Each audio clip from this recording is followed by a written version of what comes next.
So hi, well I promised you a regular vlog and here it is. And this particular vlog comes in 4 parts. Seems like a lot of my vlogs come in 4 parts. Have you noticed that? Have you noticed that a lot of these things come in 4 parts? I don't know, it must be just a standard number for me, I don't know. Part 1.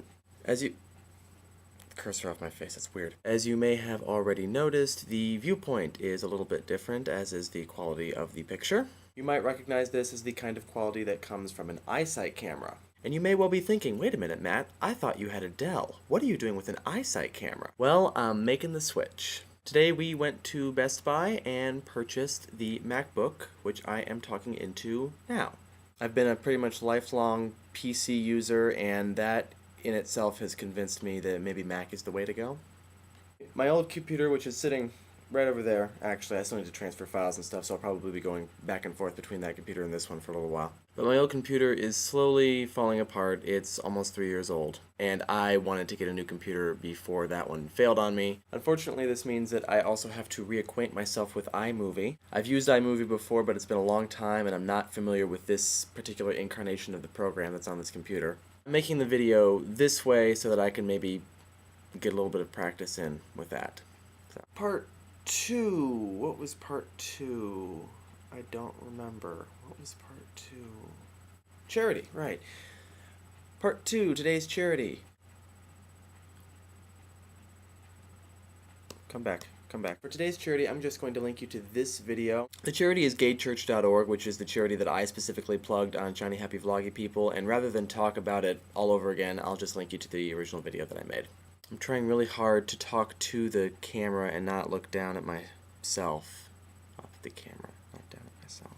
Part 3, books. Today while we were in Akron after we had visited Best Buy, we also went to Barnes & Noble. And last night, I also made a visit to Barnes & Noble. I met with some of my friends who were with me in Godspell almost 3 years ago now. And we met at a restaurant that was just down the street from Barnes & Noble, so we decided to stop there. So I have made 2 stops to Barnes & Noble in the past 2 days, and I bought books both times. First book I bought was this one, because I finally found it in a bookstore. I've only just started reading it, but I'm enjoying it so far. I also bought this, another fairy tale book that I don't have. It's an anthology of many, many stories that I'm looking forward to reading.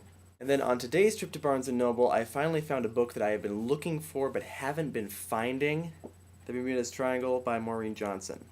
I've been wanting to read this book ever since John's video about how it was being considered being banned from this particular school.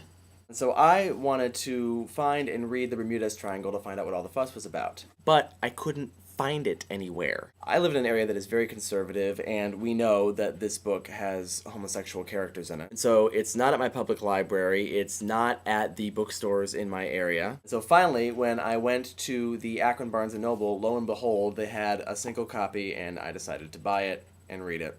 Which leads me into part 4, book banning.